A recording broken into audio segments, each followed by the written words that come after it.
Hello बच्चों, मैं हेमंत प्रजापति आप सबका स्वागत करता हूं अपने चैनल एचपी केमिस्ट्री क्लासेस में। सो गाइस, जो लेक्चर हमारा चल रहा था एटॉमिक स्ट्रक्चर, उस एटॉमिक स्ट्रक्चर पर आज हम बात करेंगे आपसे प्रोटॉन की खोज, डिस्कवरी ऑफ प्रोटॉन है क्या। इसके पहले के लेक्चर में हमने इलेक्ट्रॉन की खोज और इलेक्ट्रॉन के विशिष्ट आवेश पर बात की थी। आज बच्चों हम बात करेंगे प्रोटॉन की खोज पर, और प्रोटॉन की खोज के साथ साथ हम बात करेंगे न्यूट्रॉन की खोज। प्रोटॉन की खोज भी देखेंगे आज, और न्यूट्रॉन की खोज पर भी हम बात करेंगे। चलिए सो गाइस, बात करते हैं हम डिस्कवरी ऑफ प्रोटॉन। तो आपको पता होगा हमने इलेक्ट्रॉन की खोज में एक डिस्चार्ज ट्यूब को लिया गया था, और डिस्चार्ज ट्यूब में, जिसे हम विसर्जन नली कहते हैं, उस विसर्जन नली में हमने एक तरफ कैथोड और एक तरफ एनोड लगाया था, और उसी से कुछ किरणें जो थी दाएं से बाएं, बाएं से दाएं होती थी, उस पर हमने बात की थी। लेकिन प्रोटॉन की खोज भी इसी प्रकार एक दिलचस्प कहानी की भांति है। जैसे कि जब ऋण आवेशित कण, जिसे हम बोलते हैं इलेक्ट्रॉन, और ऋण आवेशित कण जिसे हमने कहा हम बोलते हैं इलेक्ट्रॉन, और जब इलेक्ट्रॉन की खोज हो चुकी थी, तब हर वैज्ञानिक के मस्तिष्क में यही प्रश्न उठता था कि परमाणु के अंदर कोई धनावेशित कण अवश्य होगा। क्योंकि एक आप बेसिक रूप से बात समझ लीजिए, जब बुराई है तो अच्छाई है, या अच्छाई है तो बुराई अवश्य होगी। उसी आधार पर जब ऋण आवेशित कण जिसे हमने कहा था इलेक्ट्रॉन, जिसे जे टॉमसन ने इसका नाम इलेक्ट्रॉन रखा था, जब ऋण आवेशित कण की खोज हो चुकी थी, अर्थात इलेक्ट्रॉन की खोज हो चुकी थी, तो हर साइंटिस्ट के मस्तिष्क में यही प्रश्न होता है कि परमाणु के अंदर जब ऋण आवेशित कण है तो कोई ना कोई धनावेशित कण भी अवश्य होगा। और जब यह प्रश्न हर साइंटिस्ट के मस्तिष्क में उठा कि परमाणु के अंदर धनावेशित कण भी होगा, इस बात को गोल्डस्टीन नाम के वैज्ञानिक ने समझा और चिंतन किया या विचार किया। और गोल्डस्टीन ने क्या किया, जैसे ही गोल्डस्टीन ने इस बात को हर व्यक्ति से सुना कि यार ऋण आवेशित कण की खोज हो चुकी है, परमाणु में कोई धनावेशित कण भी होगा, तो यह बात सुनकर गोल्डस्टीन ने वैसे ही प्रक्रिया अपनाई जैसी इलेक्ट्रॉन की खोज में भी थी। अर्थात गोल्डस्टीन नाम के वैज्ञानिक ने एक विसर्जन नली ली, जैसे पहले इलेक्ट्रॉन की खोज में ली गई थी, सेम कंडीशन में। और इस विसर्जन नली में मैंने जैसा बताया था पहले भी, यहां पर एक वैक्यूम ट्यूब लगाया था, जिससे क्या होगा, इसके अंदर इस डिस्चार्ज ट्यूब में, विसर्जन नली में जो भी कुछ है उसको खींचा जा सके, जिसे हम चूषण पंप कहते हैं। अब गोल्डस्टीन ने विसर्जन नली ली, और गोल्डस्टीन ने क्या किया आपको बता दें, उसी प्रकार जैसे अभी पहले भी किया था हमने, एक तरफ कैथोड और एक तरफ एनोड लगाया। जैसे आप देखते हैं मैं लगा रहा हूं, वैसे ही आपको भी इस चित्र को ड्रॉ करना होगा। जैसे गोल्डस्टीन ने एक विसर्जन नली ली, उस विसर्जन नली में छिद्र युक्त कैथोड लगाए। जैसे कि मान लीजिए हम कहते हैं ये हमारा कैथोड है, और ये हम कहते हैं हमारा एनोड है। हमारा तो नहीं है तो गोल्डस्टीन का। एक तरफ हमने लगाया कैथोड, एक तरफ उन्होंने लगाया था एनोड। और कैथोड जो लगाया वो कैथोड कैसा लिया, कैथोड छिद्र युक्त लिया। सपोज दैट हमने ये छिद्र किए हुए हैं, ये क्या कर दिया हमने, छिद्र। तो गोल्डस्टीन ने छिद्र युक्त कैथोड लगाया, और कैथोड के पीछे एक प्रदीप्तशील पर्दा भी लगाया। प्रदीप्तशील पर्दा का मतलब होता है ये जिंक सल्फाइड का बना होता है। किसका बना होता है, जिंक सल्फाइड का। और जिंक मतलब जिसे हम बोलते हैं प्रदीप्तशील पर्दा।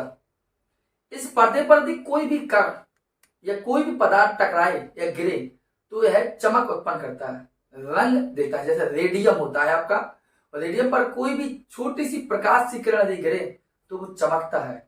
वैसे ही यहां पर छिद्रित कैथोड लिया और छिद्रित कैथोड के पीछे प्रदीप्तशील पर्दा लगाया। इस कैथोड और एनोड को सेम जैसा उसमें किया था, एक वैसे ही 10,000 वोल्ट का यहां पर विभवांतर आरोपित किया और इसके अंदर कम से कम 10⁻⁻² mm Hg का उन्होंने प्रेशर लिया। आपने स्ट्रक्चर देख लिया। अब हम बात करते हैं दोबारा, ठीक है, जिससे आपको क्लियर होता चले। दोबारा सुना, मैंने क्या कहा, प्रोटॉन की खोज, डिस्कवरी ऑफ प्रोटॉन हुआ कैसे। आपको बताया मैंने कि जब ऋण आवेशित कण की खोज हो चुकी थी तो हर वैज्ञानिक के मस्तिष्क में यही प्रश्न उठता था कि परमाणु के अंदर कोई धन आवेशित कण भी अवश्य होगा। यह विचार गोल्डस्टीन को बात को समझ में आई, तो गोल्डस्टीन ने क्या किया, एक विसर्जन नली ली, उस विसर्जन नली में एक छिद्रयुक्त कैथोड लगाया और छिद्रयुक्त कैथोड के साथ साथ उसके विसर्जन नली के अंदर बहुत ही कम दाब लिया, अर्थात हम ऐसा कह सकते हैं अल्प दाब पर उन्होंने इस विसर्जन नली में 10,000 वोल्ट का विभवांतर यहाँ पर आरोपित किया। तो आरोपित करने पर हुआ क्या सर, आरोपित जब विभवांतर यहाँ आरोपित किया अल्प दाब पर तो हुआ क्या, यहां से कुछ किरणें निकली, यहां से कुछ किरणें निकलती हुई दिखाई दी, यहां से जैसा आप देखते हैं यहां से कुछ किरणें निकलती हुई दिखाई दी। और जब ये किरणें निकली तो हुआ क्या कि छिद्रयुक्त कैथोड से छिद्रयुक्त जो कैथोड लगा था उस कैथोड को भेदती हुई इस पर्दे के पीछे टकराएंगे, और जब पर्दे के पीछे टकराएं तो इससे क्या हुआ, पर्दा चमकता हुआ प्रतीत हुआ। जब पर्दा चमकता हुआ प्रतीत हुआ तो यार गोल्डस्टीन ने सोचा कि कुछ कण निकल रहे हैं यार, और जब कुछ कण निकल रहे हैं तो बोले, फिर पता लगाया उन्होंने कि कण कहां से निकल रहे हैं। तो उन्होंने देखा कि एनोड से निकल रहे हैं कण। कहां से निकल रहे हैं, एनोड से, और एनोड से निकल रहे हैं और जा कहां रहे हैं, कैथोड के पीछे, क्योंकि कैथोड तो है छिद्रयुक्त, तो छिद्र को पार करके कैथोड के पीछे जाएंगे वो। तो कैथोड एनोड से निकले और कैथोड से होते हुए उसके पीछे चले गए। इसी प्रकार गोल्डस्टीन ने इनका नाम रख दिया कैनाल किरण। क्या नाम रखा, कैनाल किरण, और कैनाल किरण रखा। लेकिन आपको बता दूं, जे टॉमसन ने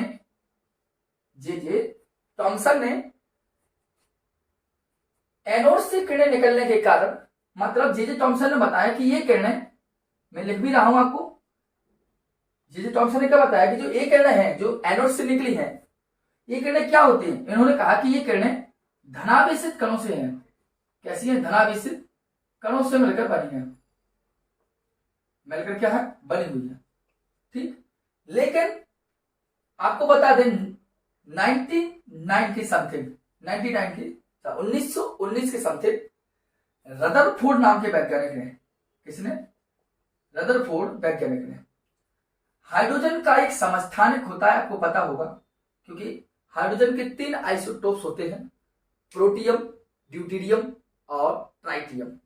तो रदरफोर्ड ने हाइड्रोजन का जो दूसरा समस्थानक होता है जिसे हम बोलते हैं प्रोटियम, हाइड्रोजन के दूसरे समस्थानक प्रोटियम के आधार पर रदरफोर्ड ने इसका नाम प्रोटॉन रखा था। क्या नाम रखा था, प्रोटॉन। इसलिए प्रोटॉन की खोज का श्रेय अधिकांशतः हम लोग रदरफोर्ड को मानते हैं।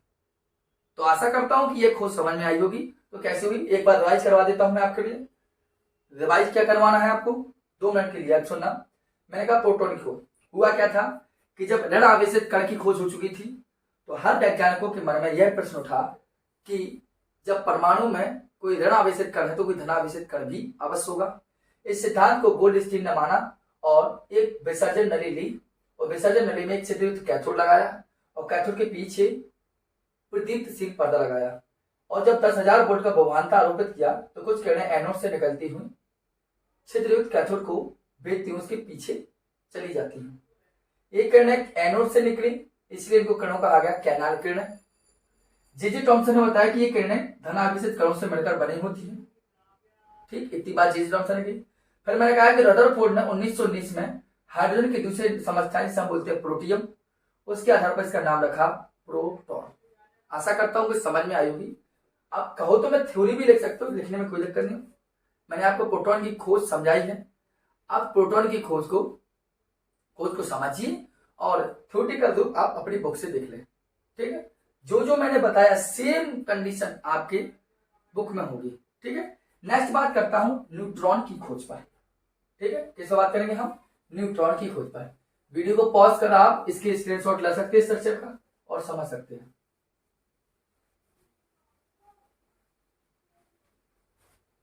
आइए हम बात करते हैं डिस्कवरी ऑफ न्यूट्रॉन, अर्थात न्यूट्रॉन की खोज कैसे हुई थी।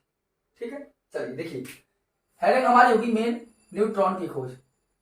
न्यूट्रॉन की खोज, डिस्कवरी ऑफ न्यूट्रॉन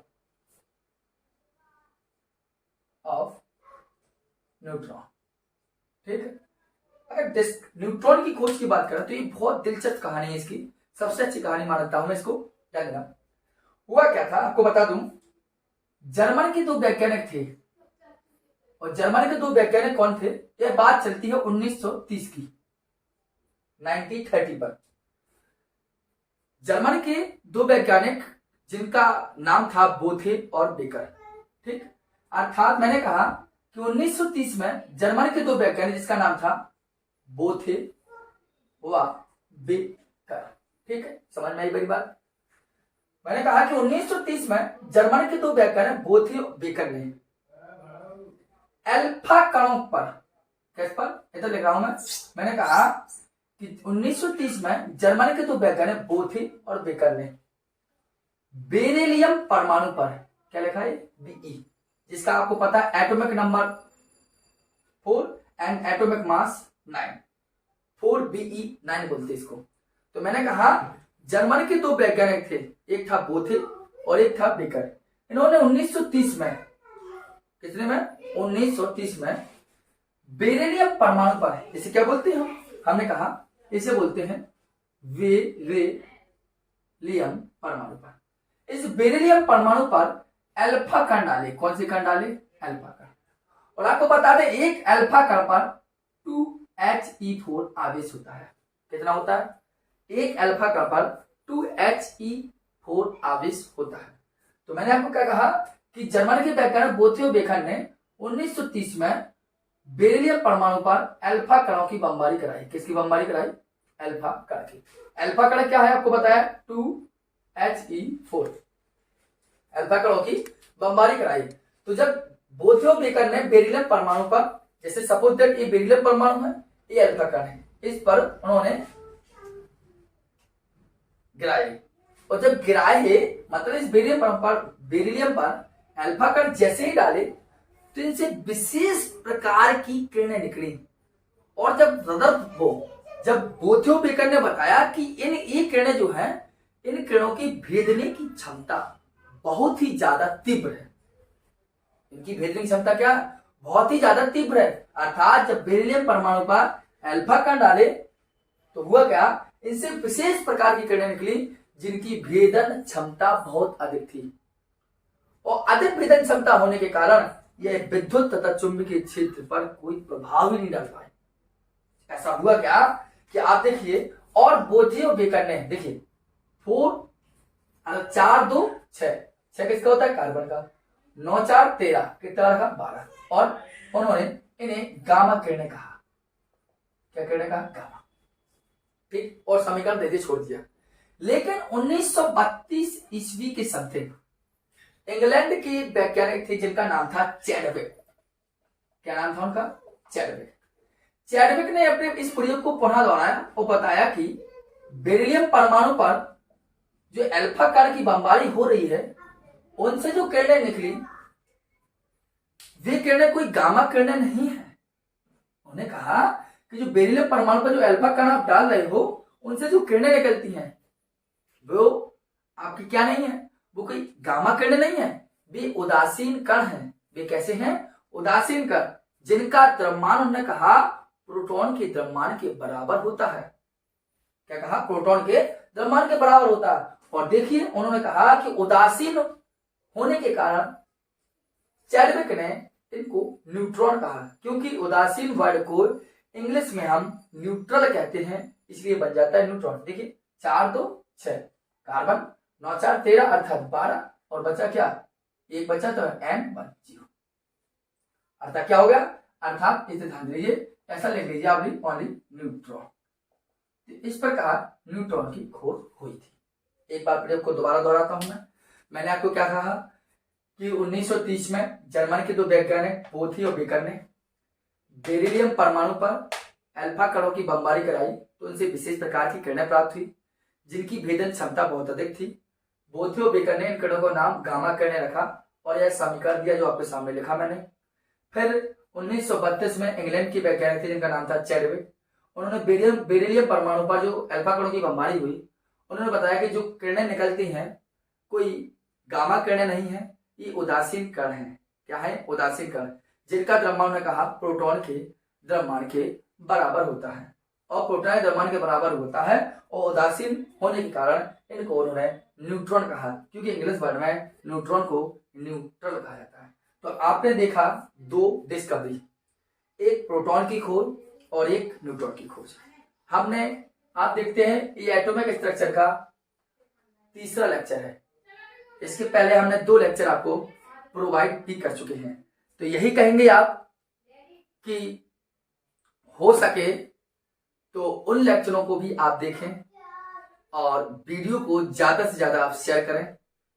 अगर चैनल पर नए हो तो उसको सब्सक्राइब अवश्य कर लें और बेल आइकन दबाना मत भूलें। प्लेलिस्ट आपको दे दी जाएगी, और पीडीएफ कहें तो आप पीडीएफ भी इसको प्रोवाइड कर दें। आप कमेंट बॉक्स में कमेंट कर आप बताएंगे, इनको नोट कर लीजिए। जय हिंद।